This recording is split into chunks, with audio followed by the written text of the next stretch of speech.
क्या इजराइल ने हमास के सामने घुटने टेक दिए हैं? ऐसा इसलिए क्योंकि इजराइल के सबसे बड़े जनरल ने इस्तीफे की पेशकश की है। उन्होंने माना है कि हमास की तरफ से जो हमला हुआ था उन्हीं की गलतियों की वजह से था।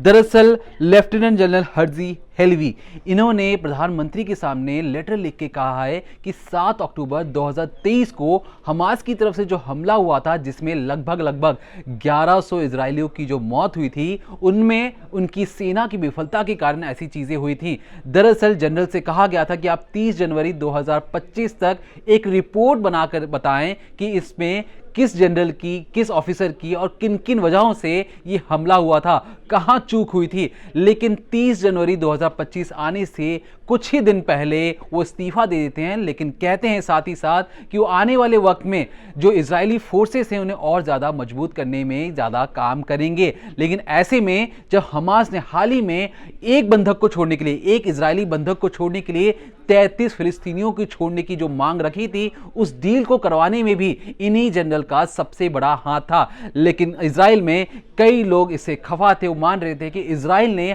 हमास के सामने घुटने टेक दिए हैं, इसलिए हमास पर हमला ना कर कर इजराइल अब बातचीत में लगा है। इजराइल अपने एक बंधक को छुड़वाने के लिए लगभग 30 से ज्यादा फिलिस्तीनी बंधकों को छोड़ने की पीछे लग चुका है। अब लेकिन जनरल का यह भी कहना है कि जो उनके एजेंडे में जब वो इस्तीफा दे देंगे, उनका कहना है कि वो 6 मार्च 2025 तक इस्तीफा दे देंगे। लेकिन उससे पहले 6 मार्च 2025 से पहले वो 94 बंधक, जो इजरायली बंधक हमास के कब्जे में हैं, उन्हें किसी भी तरीके से वापस लाना चाहते हैं। उनका यह भी कहना है कि अगर सरकार चाहे तो गाजा में जो हमास का राजनीतिक नियंत्रण है उसे बिल्कुल उखाड़ फेंकने की तैयारी में है। बस सरकार की तरफ से हां हो तो बस वो आगे बढ़कर अपनी सेना की मदद से वहां पर हमास की जो राजनीतिक नियंत्रण है उसे उखाड़ फेंकेंगे। लेकिन साथ ही साथ उन्होंने ये भी कहा कि वो इस्तीफा तो दे रहे हैं, वो मान रहे हैं कि उनसे गलतियां हुई थी और हमास ने जो हमला किया उसमें जिस तरीके से इजरायली नागरिकों की जो मौत हुई उसमें वो अपनी गलती मान रहे हैं। लेकिन साथ ही साथ उन्होंने बहुत सारे दावे किए। उन्होंने कहा कि वो एक अच्छे और सक्सेसफुल जनरलों में से एक हैं। ऐसा इसलिए क्योंकि उन्होंने कहा कि जिस तरीके से हिजबुल्लाह के जितने भी आतंकी थे उन्हें मार गिराया है, एक तरीके से टेक्नोलॉजी का इस्तेमाल कर ये भी उन्हीं की बदौलत था। दूसरी चीज उनका ये भी कहना है कि असद सरकार को उखाड़ फेंकने में इजरायली फोर्सेस का बहुत अहम भूमिका थी, जिसकी प्लानिंग, स्ट्रेटेजी बनाना भी इन्हीं के एजेंडे में था।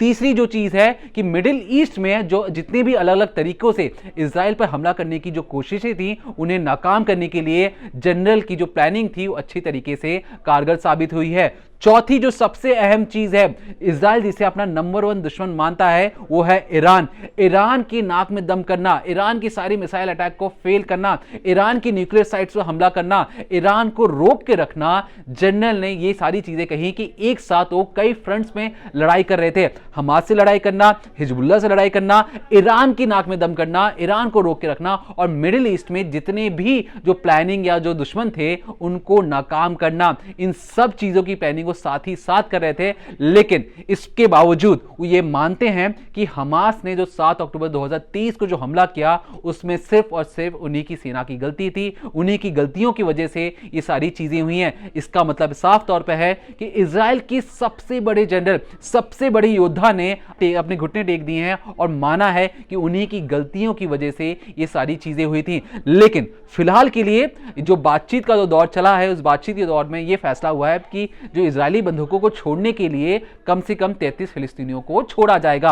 अब आप ये सोचेंगे कि इजराइल इतना ताकतवर है, इजराइल ने लगभग गाजा के 90% इलाकों में कब्जा कर लिया था। अब ऐसी कौन सी बात हो गई कि इजराइल को पीछे हटना पड़ रहा है? तो अगर आपको सिंपल शब्दों में हम समझाने की कोशिश करें तो दरअसल जब ट्रंप सरकार की बातचीत आई थी, ट्रंप ने यह साफ तौर पर कहा था कि देखिए, ट्रंप अपनी सेना या अमेरिका अपनी सेना दूसरों की लड़ाई में नहीं भेजेगा।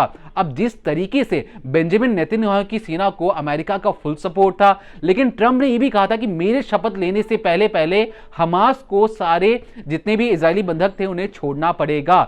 अब यहां पर हमास के पास भी दबाव, यहां पर बेंजामिन नेतन्याहू के पास भी दबाव कि किस तरीके से ट्रंप गुस्सा ना हो, ट्रंप खुश रहें, इसलिए क्योंकि आने वाले वक्त में अगर बेंजामिन नेतन्याहू गाजा पर हमला जारी रखते हैं तो हो सकता है कि अमेरिकी सेना, अमेरिकी पैसा जो इजरायलियों को मिल रहा था, ट्रंप आने वाले वक्त में उन्हें नहीं देते। तो यह सबसे बड़ी वजह मानी जा रही है कि जिस तरीके से ट्रंप ने अपनी बातों से जाहिर कर दिया था कि वो आने वाले वक्त में लड़ाई नहीं होने देना चाहते हैं, वो दूसरी लड़ाई में नहीं पड़ना चाहते हैं, और कहीं ना कहीं यह दबाव काम कर गया। बेंजामिन नेतन्याहू ने ठीक ट्रंप के शपथ से पहले पहले ये मान लिया कि वो अपनी सेना के युद्ध विराम के लिए तैयार हो चुके हैं। जो बंधक हैं उन्हें छोड़ने का फैसला भी कहा गया है, और लगभग 45 दिनों के अंदर, 1.5 महीने के अंदर चरणबद्ध तरीके से 94 इजरायलियों को छोड़ा जाएगा, जिसके बदले जो इजराइल है लगभग 2000 फिलिस्तीनियों को छोड़ेगा अपने 94 बंधकों को छुड़वाने की एवज में।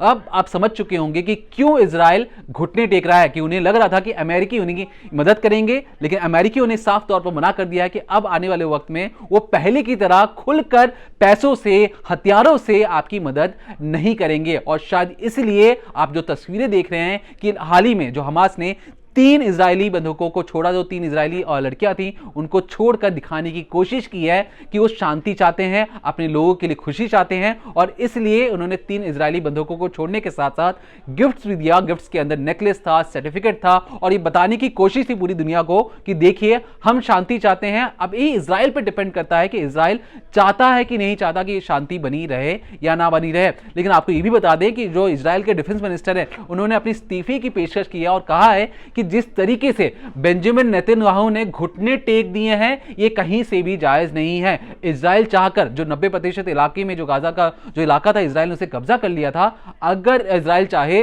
तो पूरे गाजा पे कब्जा कर कर जो हमास का राजनीतिक नियंत्रण है फिलिस्तीनियों पर, उसे बिल्कुल काट देना चाहता है, हमास को जमीन चढ़ाना चाहता है। लेकिन बावजूद इसके, इतने सक्सेस पाने के बावजूद अब इजराइल को पीछे हटना पड़ेगा। जो उनकी रणनीति बनी है, जिसमें सीज फायर की जो बातें कही जा रही हैं, बंधकों को छोड़ने के साथ साथ कई मीटर पीछे, कई किलोमीटर पीछे अब इजरायली सैनिकों को आना पड़ेगा, और कहीं ना कहीं हमास फिर से जिंदा होगा, हमास फिर से वापस आएगा, और इजराइल इस चीज को बर्दाश्त नहीं कर पा रहा है।